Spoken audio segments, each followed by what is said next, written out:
So in this video, I wanted to talk about long-term memory versus short-term memory. And this is because of a dream I had the other morning.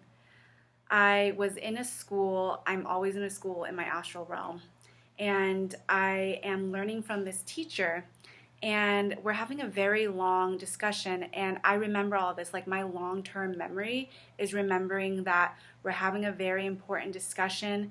I'm getting a lot out of what he's saying. It's very important pertaining to me, and we were talking about memory, ironically.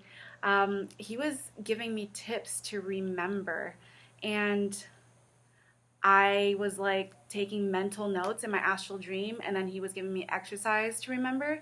And then I woke up and I was mentally, verbally saying it to myself, like everything he told me. And I was like so excited to get out of bed and write it all down. So that is called grounding. Like, when you repeat to yourself what has happened in your dreams, you're grounding it more into your memory side of your brain. Because first it was just experience, and then you want to ground it, like tattoo it more into your brain. And I thought I was doing that pretty well. I was feeling pretty confident. But as I kept waking up more and more, I felt all the details slipping away from my mind. And I was like, what is going on? Because I thought I had it down, you know? It's not like when you just wake up and then it's slipping out of your mind. Like, I had these details written down, but it wasn't good enough.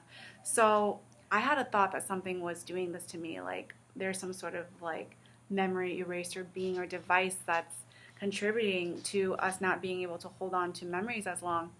But the strange thing was that I could see the difference between my long-term memory and my short-term memory. Like, my long-term memory was observing all of this, like all of this slow forgetting, and like, even though I was trying to hold it onto the memory, and my short-term memory is like, I'm so sorry, like I'm not doing my job. So like, I could very distinctly feel the two, and it's very, very interesting. It's like, I don't know, the long-term memory is like a big scoop, and then the short-term memory is like this fine-tuned little scoop. You know, like it can hold details, but like the big one is still scooping all the details, but it can't see all the little details, but it's still there somewhere because it saw it happen. It was there for it.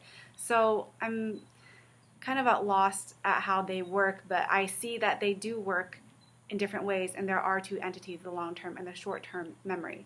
So anyways, I started journaling it down, what I did remember, the whole experience, which helps. It helps more than not writing it down. And one of the exercises actually did come through, and then it opened up my mind to all of these other exercises that I can do to help strengthen the memory grounding from lucid dreams. So I will be making these exercises soon, and this has to do with colors, shapes, emotions, expressions. I'm going to make exercises that gauge what kind of memory you have. Like, is this person remembering emotions or colors or shapes or lines or a bunch of other things, you know? So that is the type of exercise that came to me through a dream, and that I will be making for myself to practice and for all of you to practice as well. So yeah, let me know if you've experienced anything like this or have any thoughts or feedback. I'd love to hear it. Thanks for listening, you guys.